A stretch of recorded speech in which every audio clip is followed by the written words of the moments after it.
მაშინაც კი, როდესაც თანამედროვე ეპოქაში მუდმივი კავშირია, ბევრი მაინც უცნობში მიემართება.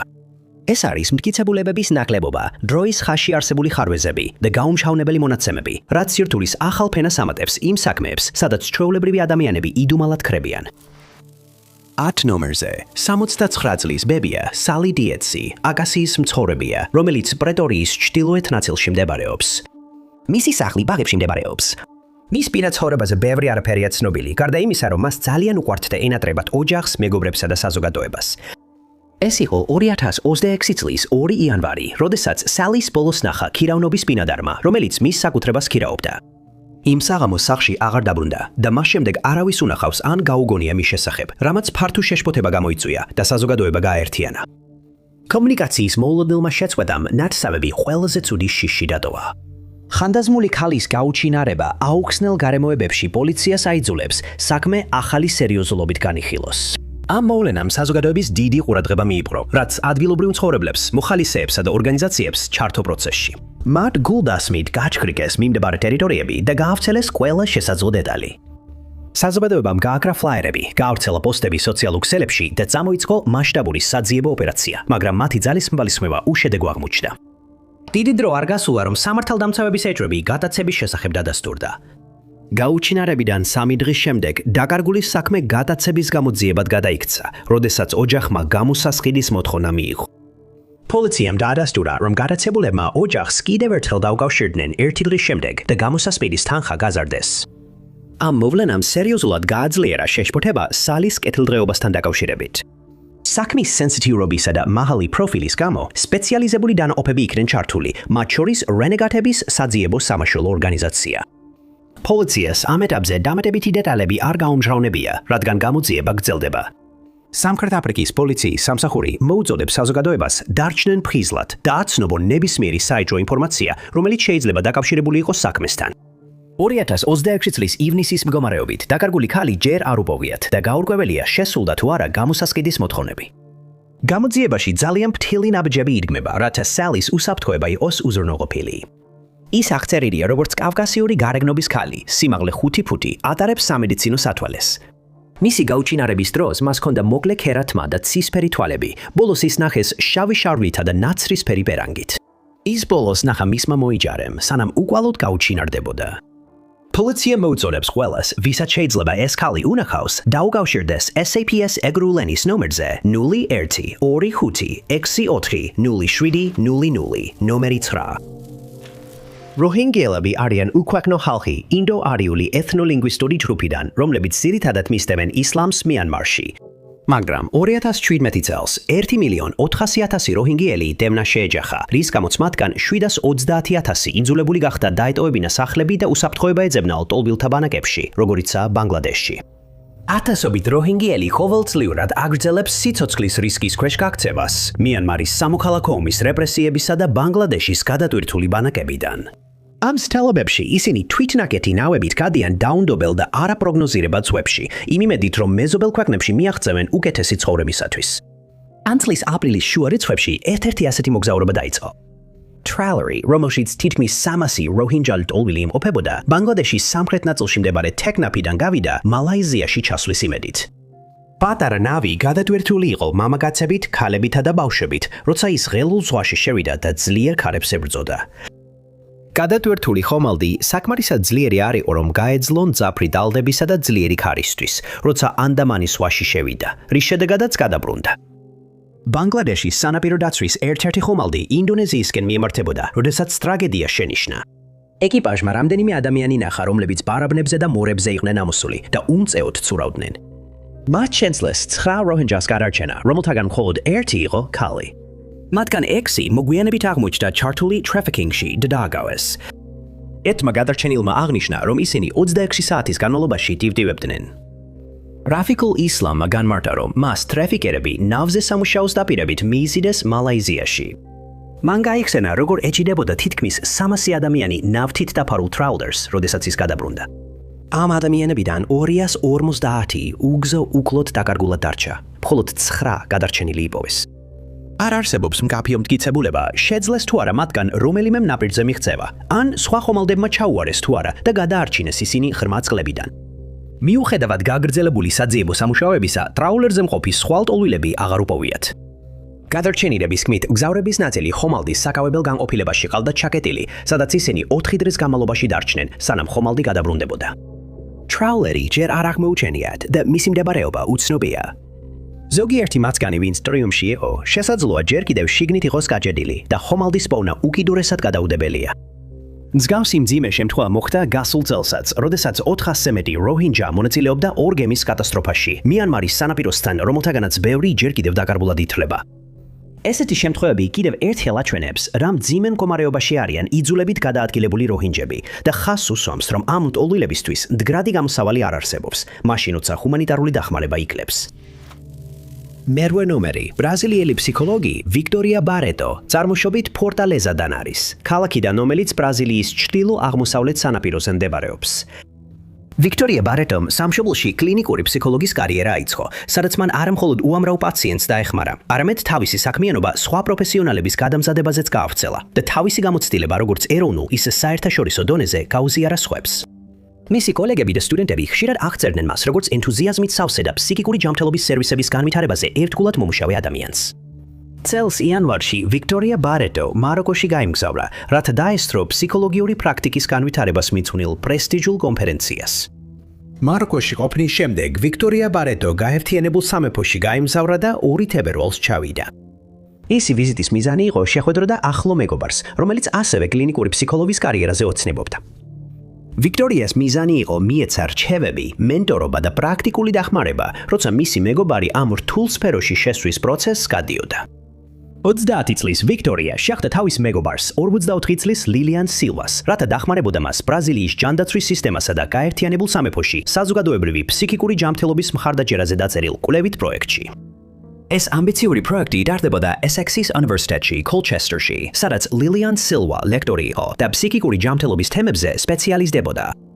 ვიქტორია, რომელიც მოუთმენლად ელოდა ჩართულობას და სურდა მეტი გაეგო გაერთიანებული სამეფოს მიდგომაზე ფსიქიკური ჯანმრთელობის მიმართ, ამ თანამშრომლობას განიხილავდა როგორც შესაძლებლობას არა მხოლოდ პროფესიული ზრდისთვის, არამედ პირადი თვითრეალიზაციისთვისაც.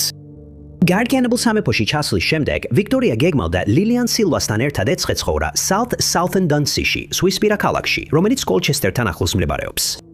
ლექტორი ხშირად აღწერდა თავის მეგობარს როგორც ბედნიერს, მხიარულს და ძალიან საუბარს მოყვარულს.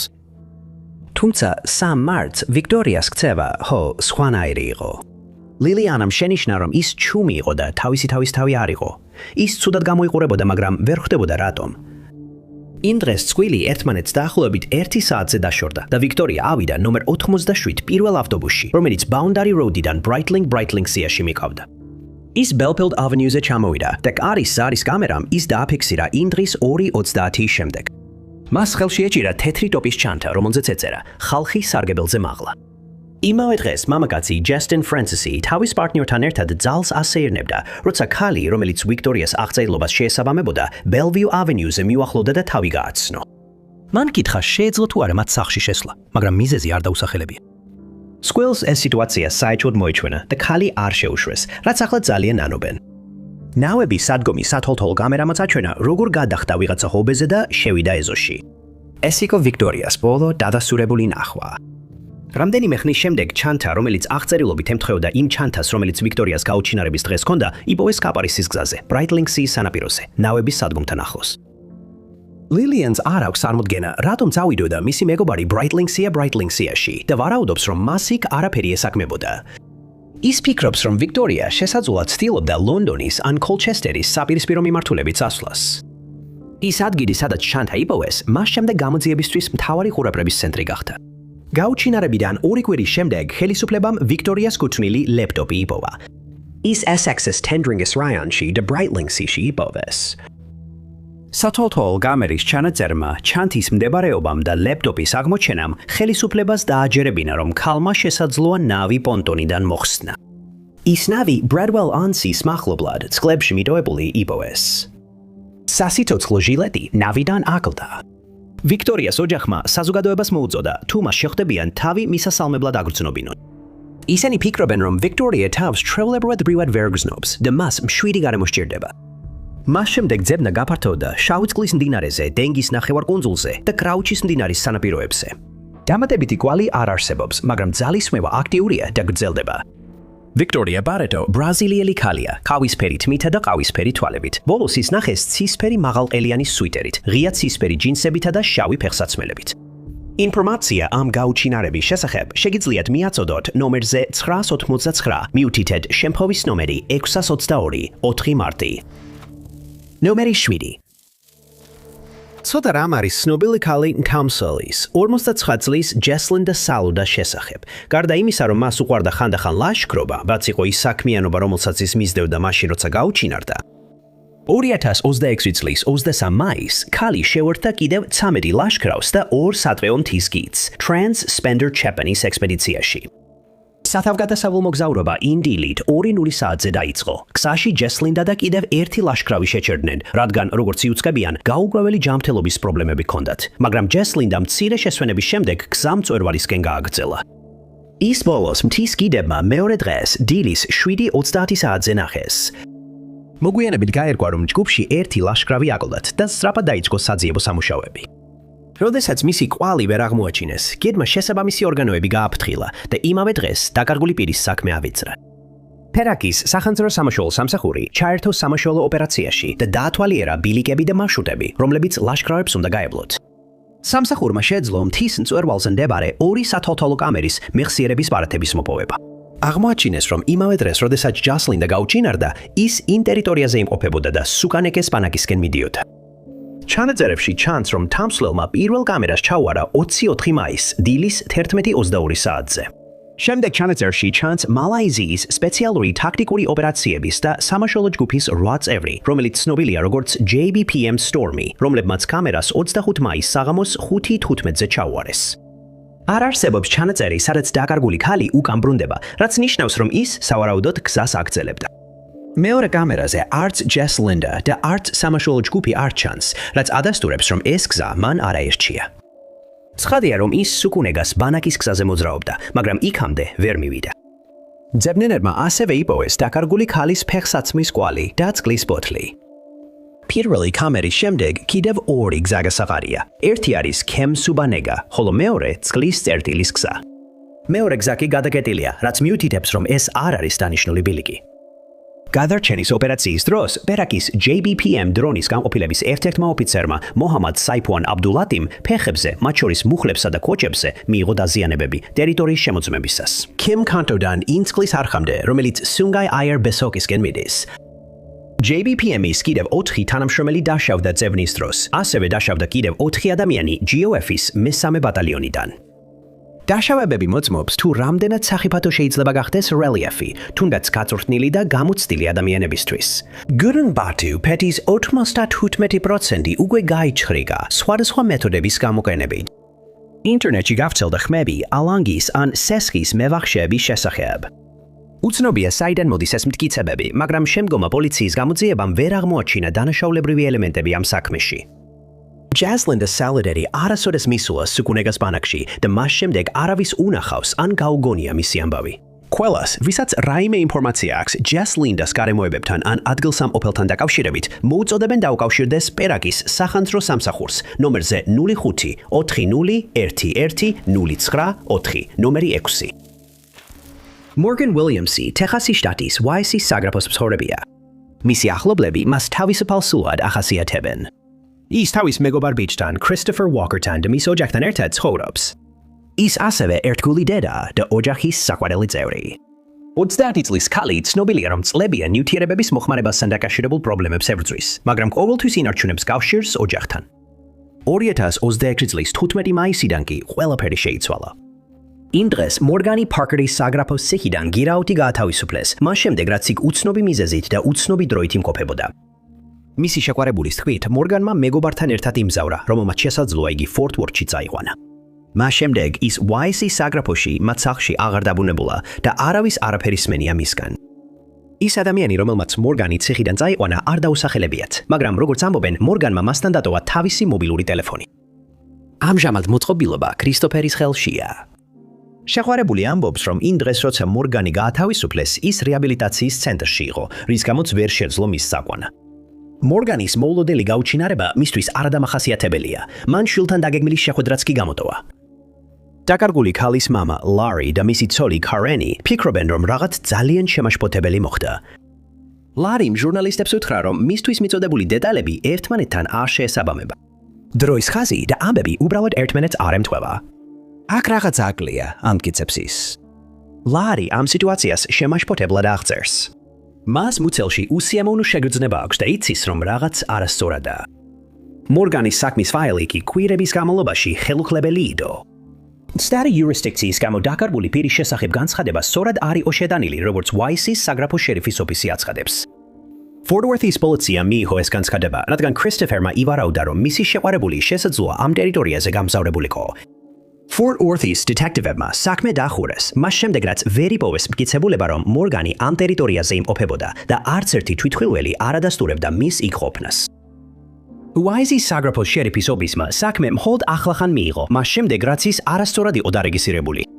მათ დაიწყეს ამ მოვლენების გამოძიება, მაგრამ ისინიც დაბნეულები არიან. ქრონოლოგია და მონაყოლებიც მათთვისაც არ არის თანმიმდევრული. საქმე სავსეა წინააღმდეგობრივი ჩვენებებით, უპასუხო კითხვებით და კვალით, რომელიც არსად მიდის. ოჯახი საზოგადოებას მიმართავს, თუნდაც უმცირესი ინფორმაციისთვის. ნებისმიერი მინიშნება შეიძლება იყოს ის, რაც ხელისუფლებას დაეხმარება გაარკვიოს, რა დაემართა მორგანს და დააბრუნოს იგი თავის საყვარელ ადამიანებთან. გაკარგული დედა აღწერილია როგორც კავკასიური გარეგნობის ქალი, ყავისფერი თმითა და ყავისფერი თვალებით. მის წარსულზე ან იმ ადგილებზე, რომლებთანაც შეიძლება ყოფილიყო დაკავშირებული, ბევრი არაფერია ცნობილი. არ არის დადგენილი, რა ეცვა მას ბოლოს რომ ნახეს და მას შემდეგ რაც გაუჩინარდა, მისი ნახვის შესახებ ინფორმაცია არ გავრცელებულა. ნებისმიერი ინფორმაციის შემთხვევაში შეგიძლიათ დაუკავშირდეთ Weiss-ის ოლქის შერიფის ოფისში Corporal Mosley-ის ნომერზე 940-627 509-67-1. ნომერი 5. 60 წლიანი Jason Coffrey დიდი გამოცდილებით გამოირჩევა ბუნებაში და აღწერენ როგორც აქტიურ მოგზაურს, რომელიც ფიზიკურად კარგ ფორმაშია და სპორტულია. მაისის ბოლოს მოგზაური კალიფორნიის Tahoe ტბის რეგიონში გაემგზავრა მემორიალის ტრის სალაშქროდ. კერძოდ მან დაიწყო ერთი დღის ექსკურსია ელდორადოს ეროვნული ტყიდან. ლაშქრობის განმავლობაში ის მეგობრებსა და ოჯახთან კონტაქტში იყო და მათ თავისი ადგილმდებარეობის შესახებ დეტალურად ატყობინებდა. 2026 წლის 25 მაისს ჯეისონმა დადოვა Fallen Leaf's ტბა და მიემართებოდა Desolation-ის ველურ ტერიტორიაზე. ელდორადოს ეროვნული ტბის Desolation-ის ველური ტერიტორია მოიცავს 63,960 აკრს სუბალპურ და ალპურ ტყეებს, გრანიტის მსვერვალებს, მყინვარული ხეობებსა და ტბებს. ის მდებარეობს ელდორადოს ოლქში 50 გზატკეცილის ჩრდილოეთით და წარმოადგენს პოპულარულ სალაშქრო ზონას, რომლის მოსანახულებლად საჭიროა ან ერთთრიანი, ან ღამის ნებართვა. ჯეისონი საგზნობლად გადააცილა დაგეგმილ დროს, რამაც გამოიწვია დაგვიანებული მოლაშქრის შესახებ განგაში, რის შედეგადაც ადგილობრივი პოლიციის ოფიცრები და სამაშველო პერსონალი გაემართნენ ნაკრძალში, იმ იმედით, რომ სწრაფად იპოვიდნენ მას. გამომძიებლები ფიქრობენ, რომ ის შეიძლება ანგორას მწვერვალის მიმდებარე ტერიტორიაზე იმყოფებოდა 25 მაისს დაახლოებით 11:00 საათზე და ისინი მიმართავენ სხვა მოლაშქრეებს, რომ დაუკავშირდნენ მათ თუ დაკარგული კაცი ნახეს. მისი ბოლო ცნობილი კონტაქტი იმავე დღეს დაახლოებით 16:00 საათზე მოხდა. სწორედ მაშინ მიიჩნევა, რომ ის ტოვებდა Fallen Leaf's ტბის მონაკვეთს და შედიოდა Desolation-ის ველურ ტერიტორიაზე.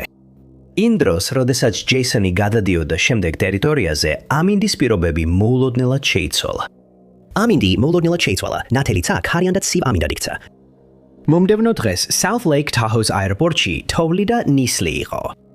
მაღალ ადგილებში, სადაც ჯეისონი შეიძლებოდა ყოფილიყო, ამინდი ყველაზე ცუდად იცვლებოდა, რაც მის მდგომარეობას განსაკუთრებით 60 წლის ჯეისონის მოსაძებნად მასშტაბური სამძებრო ოპერაცია დაიწყო, რომელშიც თითქმის 200 ადამიანი მონაწილეობდა. მოუღალავ სამძებრო ოპერაციაში 24-ზე მეტი სააგენტო და საზოგადოებრივი პარტნიორი მონაწილეობდა, მათ შორის კალიფორნიის საჰაერო ეროვნული გვარდია.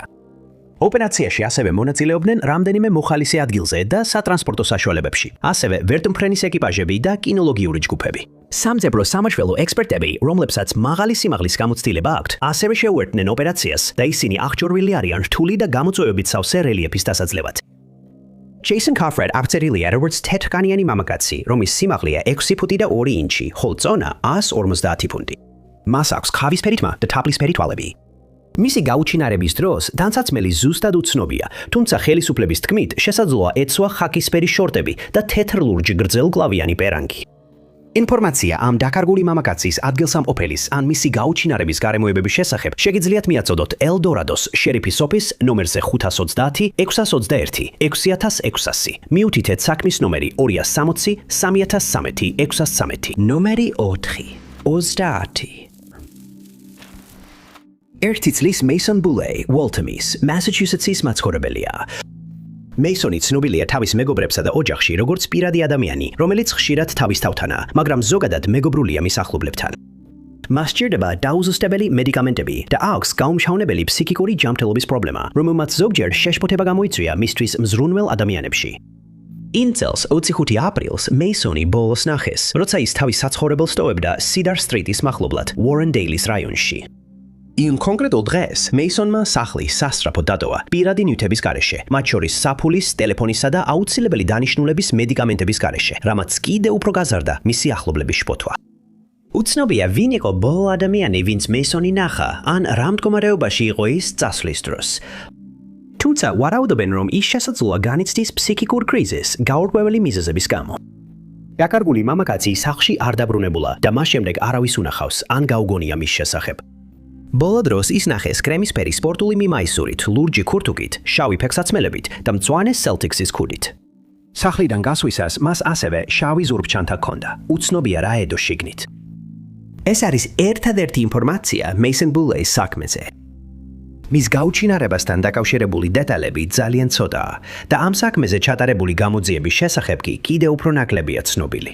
მეისონს აღწერენ როგორც ცისფერ თვალება და ყავისფერ თმიანს. მისი სიმაღლეა 6 ფუტი და იწონის დაახლოებით 170 ფუნტს. შესაძლოა მას სახეზე თმა ჰქონდეს, როგორც მის ადრინდელ ფოტოებზე ჩანს. ის დაიბადა 1984 წლის 17 დეკემბერს და თუ მას დაინახავთ, მოწმეებს თხოვენ დაუკავშირდნენ უოლთონის დაკარგული პირების დეტექტივ დენ მაკდეგოლს, ნომერზე 791 314 3550 ნომერი 3. 2021 წლის აპრილში 40 წლის მარტინ ლოგანი სახლის გადატანის პროცესში იყო. მან ახლახან შეიძინა ახალი ბინა საკუთარი თავისა და ოჯახისათვის და ჯერ კიდევ სჭირდებოდა ხელშეკრულების ხელმოწერა. 18 აპრილს დაახლოებით დილის 8 საათი იყო, როცა ორი შვილის მამამ დატოვა თავისი ყოფილი სახლი, რათა წამოეყო ყუთები და უკან დაებრუნებინა თავისი ნივთები გადასვლისთვის. სანამ გარეთ იყო, სახლში დარეკა და ოჯახს უთხრა, რომ უბრალოდ რამდენიმე ადამიანს კლინიკიდან ქალაქის ცენტრში მიყავდა, რათა ცოტა დამატებითი ფული ეშოვა. იმავე დღეს მოგვიანებით ისევ დარეკა სახლში და თქვა, რომ ერთ-ერთმა მგზავრმა, ვისაც წაიყვანა, ფულის გადახდაზე უარი თქვა და რომ აპირებდა მისგან ფულის აღებას. შემდეგ დაჟინებით თქვა, რომ ყუთებს აირებდა და სახლში დაბრუნდებოდა. მარტინი იმ საღამოს სახლში არ დაბრუნებულა. მეორე დღეს დაახლოებით 1 საათზე მან ოჯახს დაურეკა და უთხრა, რომ იმ ღამით დაბრუნდებოდა, მაგრამ ისევ არ გამოჩენილა. მას შემდეგ მას აღარ უნახავთ და არც არაფერი სმენიათ მისგან. მარტინს 21 აპრილს ჰქონდა გასაუბრება გუდვილში, მაგრამ ის არ გამოცხადდა. ის ასევე არ შეხვდა ბინის აგენტს, რომ ხელშეკრულება გაეფორმებინა. მას შემდეგ ის არ დაკავშირებია თავის საყვარელ ადამიანებს, რაც მისი ოჯახის აზრით სრულიად არადამახასიათებელია მისთვის. ის ცნობილია, რომ ყოველდღე ესაუბრებოდა მათ და თავის ორ შვილს არასოდეს მიატოვებდა. მას შემდეგ, რაც მისი გაუჩინარების შესახებ განაცხადეს, საეჭვო ინფორმაციამ სამართალდამცავები დაუყოვნებლივ გამოიწვია გამოძიების დაწყებაზე. აღმოაჩინეს, რომ მას შემდეგ, რაც მარტინი გაუჩინარდა, მის საბანკო ანგარიშზე არანაირი აქტივობა არ დაფიქსირებულა და მისი ტელეფონი მოულოდნელად გაითიშა. იმ დღეს, როდესაც ის გაუჩინარდა, დაკარგული მამაკაცი მართავდა ღია ლურჯი ფერის 1990 წლის Mercury Grand Marquis, სანომრე ნიშნით SXM 9913. ეს ავტომობილი აღმოჩნდა ერთ-ერთი ჯართის მემრების ხელში, რომელმაც განაცხადა, რომ მანქანა მას მიყიდეს. პოლიცია ახლა ცდილობს დაადგინოს, სად იმყოფებოდა ეს ავტომობილი 19-დან 24 აპრილამდე პერიოდში. ერთ-ერთი ადამიანი, რომელსაც მარტინმა 18 აპრილს საყვანა შესთავაზა, ოჯახის ნაცნობი იყო და ისინი მიდიოდნენ შუა დასავლეთში. 19 აპრილს ის ამ მოგზაურობიდან ბრუნდებოდა, როცა მოულოდნელად გაუჩინარდა. უსახელო მგზავრი მას შემდეგ დააკავეს სხვა ბრალდებებით. თაკაებულ პირს დაკარგული კაცის ცოლის თქმით, ლოგანის ოჯახთან ძალდობრივი წარსული აქვს. ცოლის ჟენევიევის თქმით, აღნიშნულმა კაცმა ერთხელ მათი სახლი გატეხა, თან ჰქონდა სასიკვდილო იარაღი, რომელიც ჟენევიევზე და მის შვილებზე გამოიყენა. ეს იყო ის შემთხვევა, რომელმაც ოჯახი გადასვლას გადააწყვეტინა. პოლიცია მიიჩნევს, რომ შესაძლოა სხვებსაც ჰქონდეთ ინფორმაცია იმ მოვლენებზე, რომლებიც გაუჩინარებამდე მოხდა. კაცი არ არის დასახელებული ეჭვმიტანილად და უცნობია, დაადგინა თუ არა პოლიციამ სხვა მგზავრების ვინაობა.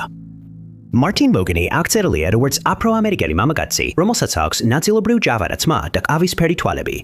ის არის 6 ფუტი და 4 დიუმი სიმაღლის და იწონის 200-დან 245 ფუნტამდე. იგი ატარებს შავი ჩარჩილს სათვალეებს და ზურგზე აქვს 3 გრძელი ნაიარევი. იმ დროს, როდესაც მარტინი გაუჩინარდა, მას ჰქონდა მოკლე წვერი და ულვაში. იგი თმას ნაცნავებად ივარცხნიდა. მას აქვს რამდენიმე ტატუ, მათ შორის სებასტიანის, სულესა და ჟენევიევის სახელები გუმკერძზე. ასევე აქვს რამდენიმე დაუზუსტებელი ტატუ ხელებზე და სახეზე. ინფორმაცია მისი ადგილსამყოფელის ან ამ საქმის გარემოებების შესახებ შეგიძლიათ მიაწოდოთ Richmond-ის პოლიციის დეპარტამენტს ნომერზე 804 6 146 510. სააგენტოს საქმის ნომერია 202 604 24 2063, ნომერი 2. 65 წლის Alma Fowleri Camden-ის Tennessee-ის მცხოვრებია. ის ცხოვრობს Harrington-ის Place-ში, დახმარებით საცხოვრებელ დაწესებულებაში, რომელსაც უკვე 8 წელია სახლს უწოდებს. მისი ოჯახი ამბობს, რომ ის არ ლაპარაკობს, თუმცა ზოგჯერ კი ან არაკითხვებზე პასუხობს. ის ლაპარაკობს ძლიერი ფილიპინური აქცენტით, რაც შეიძლება ართულებდეს მის გაგებას. Alma სმენის პრობლემები აქვს, მაგრამ ის უარს ამბობს სმენის აპარატის დარებაზე. ასევე მას ჰქონდა სამედიცინო მდგომარეობა, რომელიც სუნთქვის მკურნალობას საჭიროებს.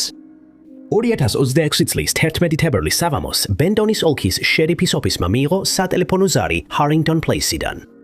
Personally იუწყებოდა Alma Fowleris გაუჩინარების შესახებ, რომელიც თავის ოთახში არ იყო და არსად ჩანდა. დეპარტამენტი ასეთ დაწესებულებებიდან წელიწადში მინიმუმ 4 ჯერ იღებს ზარებს. ხშირად დაკარგულ მცხოვრებლებს დაწესებულების ტერიტორიაზე ან მის გარშემო უვნებლად პოულობენ. თუმცა Alma-ის შემთხვევაში მისი კვალიც კი ვერ იპოვეს. ბოლო ერთხელ ის იმ დღეს დაახლოებით 11:30-ზე ნახეს. ის სარილს ჩამდა სასადილოში და შემდეგ თავის ოთახში დაბრუნდა. თუმცა დღის მეორე ნახევარში ოთახების შემოწმებისას ერთ-ერთმა თანამშრომელმა შენიშნა, რომ ის იქ არ იყო. თავდაპირველად იფიქრეს, რომ ის ოთახში არსებულ სველი წერტილში იყო, მაგრამ დასადასტურებლად კარზე არ დაუკავშირებიათ. 5:30-ზე დაწესებულების თანამშრომლებმა დეპარტამენტს დაუკავშირდნენ, როდესაც აღმოაჩინეს, რომ Alma თავის ოთახში არ იყო. ამ დროისთვის უკვე ბნელოდა და ციოდა. სამართალდამცველები ადგილზე მივიდნენ და 1 საათის განმავლობაში ეძებდნენ ტერიტორიაზე, მაგრამ უშედეგოდ.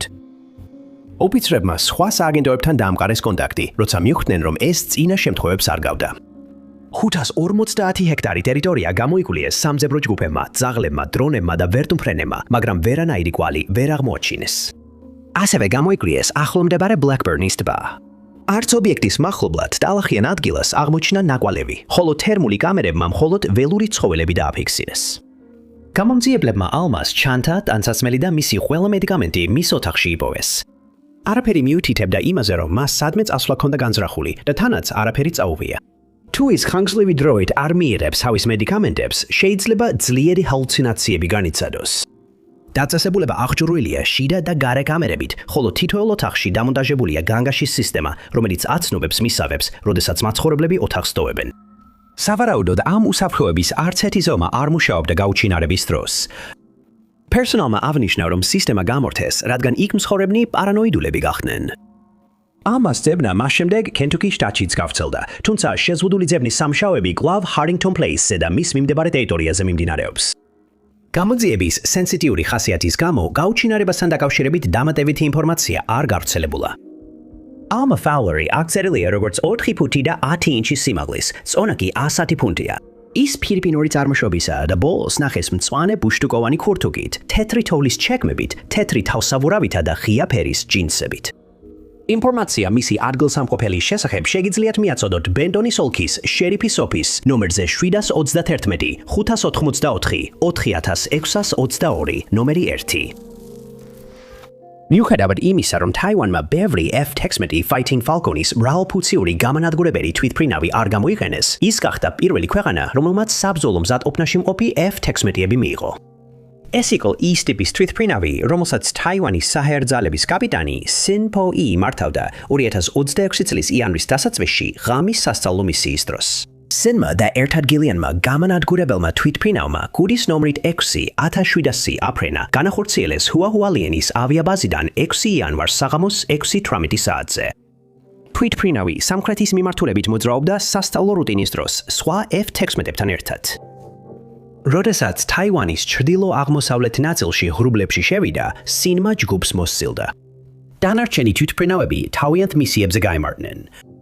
ამ დროს კაპიტანმა სახმელეთო მართვის პუნქტს დაუკავშირა და აცნობა, რომ თვითმფრინავის სიმაღლეს კარგავდა. იმ საღამოს 7:28-ზე მან კვლავ დაუკავშირდა საკონტროლო ოთახს და მიანიშნა, რომ ემზადებოდა F-16-დან კატაპულტირებისთვის. რამდენიმე წამში თვითმფრინავის სიგნალი რადარიდან გაქრა, სწორედ მაშინ, როცა ის ფენგბინის მუნიციპალიტეტის სანაპიროსთან მიფრინავდა. იმ დროს, როცა მან რადიოთი მიწის საკონტროლო პუნქტს დაუკავშირდა, სინი 2600 ფუტის სიმაღლეზე მიფრინავდა.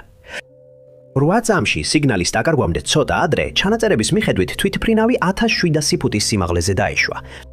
მაშინვე საჰაერო ძალებმა სამძებრო სამაშველო ოპერაცია დაიწყეს და საგანგებო რეაგირების ცენტრი შექმნეს. ოპერაციაში 3 ხომალდი და 6 ნავი მონაწილეობდა. მახლობლად მყოფ სატვირთო გემებსა და თევზსაჯარ ხომალდებსაც დაუკავშირდნენ სამძებრო ოპერაციაში დახმარებისთვის. ვარაუდობენ, რომ თვითმფრინავის მთავარი ბორტკომპიუტერი შეიძლება გაუმართავი იყო, თუმცა გამოძიება თუ რა გახდა გაუმართავობის მიზეზი კვლავ გრძელდება, ისევე როგორც სინსა და F-16-ის ძებნა.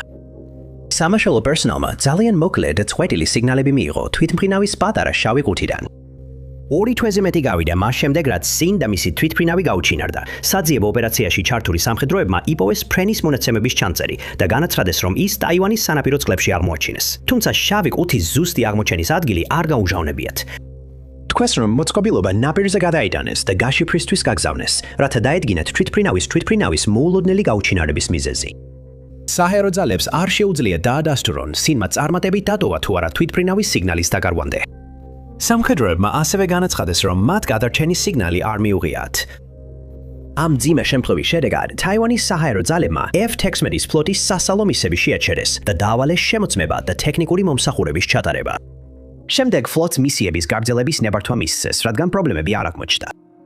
კაპიტან სინპო 2019 წელს დაამთავრა საჰაერო ძალების აკადემია და დააგროვა 611-ზე მეტი ფრენის საათი. თვითმფრინავს, რომელსაც ის იმ დროს მართავდა, თითქმის 3900 ფრენის საათი ჰქონდა დაგროვებული. ტაივანის F-16 ტიპის თვითმფრინავები აღჭურვილი არ არის ავტომატური შეჯახების თავიდან აცილების სისტემებით, როგორც ამერიკული წარმოების გამონადგურებლები.